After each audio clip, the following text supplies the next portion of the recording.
Oh, hello there. I know my voice is a little bit weird, just ignore that. Anyway, I am going to talk about the three characters I used in this presentation. But before we're moving on to that, I want to do a quick summary of the story of Marvel Comics Civil War. At the beginning of the story, New Warriors, a group of C-list superheroes, are performing for a reality TV show, hoping to capture villains for the cameras. Despite they know the target villains are too perilous for them. Speedball, one of the team, says we have to beat them for the ratings of the show. Then they go in and give those villains a lecture. Suddenly, one villain, Nitro, has enhanced his abilities and delivers a blast that not only kills several of the heroes but also wipes out the surrounding area. A wrong decision that brings all people around to death? It gives me a deja vu. I'm sure that we've all seen someone did something similar that dragged everyone in trouble and got blamed by over 90% of the audience. Back to the summary. Because of the explosion, the US government is discussing the act that can limit superheroes. Iron Man thinks that the act is necessary and willing to help it to become a law. But Captain America doesn't seem to agree with the act.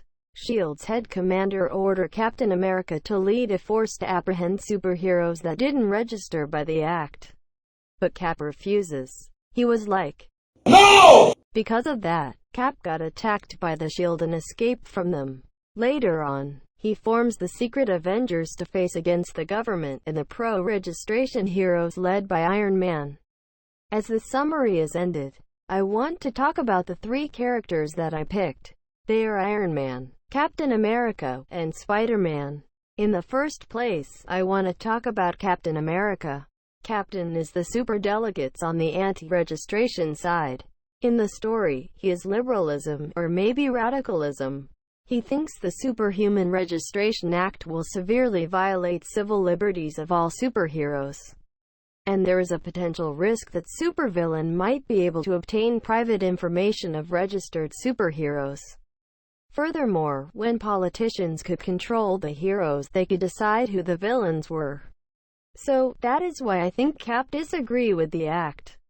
As I have finished Cap's part, let's move on to the second character, Iron Man. Iron Man comes down in favor of the act. In such a situation, he can be deemed as conservatism. After the explosion, public sentiment towards superheroes plummeted. People lost their faith in superheroes. To defend social stability and continuity, Iron Man decided to support the government. Not only he wants to bring back the trusts, he feels that it is reasonable that heroes have proper training and oversight, since the casual self-policing the superhero community had enjoyed until now is insufficient. After talking about Iron Man, I think we can get into the last character since I'm so tired of making this video. The last character, Spider-Man, is hard to be defined politically in the story, mostly because of his inconstant political position, and he has switched to Cap's team from Iron Man's team. Right after the act became a law, Spider-Man chose to stand with Iron Man after convinced by Tony Stark. But after the death of Goliath, Spider-Man's political ethic is challenged. He questions the ethics of Iron Man and if superhuman registration is the right thing to do. And he ends up turned to Cap's team.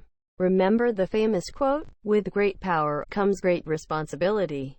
Maybe he steps into the Civil War just because he finds he is responsible to do so. No matter he is trying to limit himself for people, or saving his colleague from the conflict.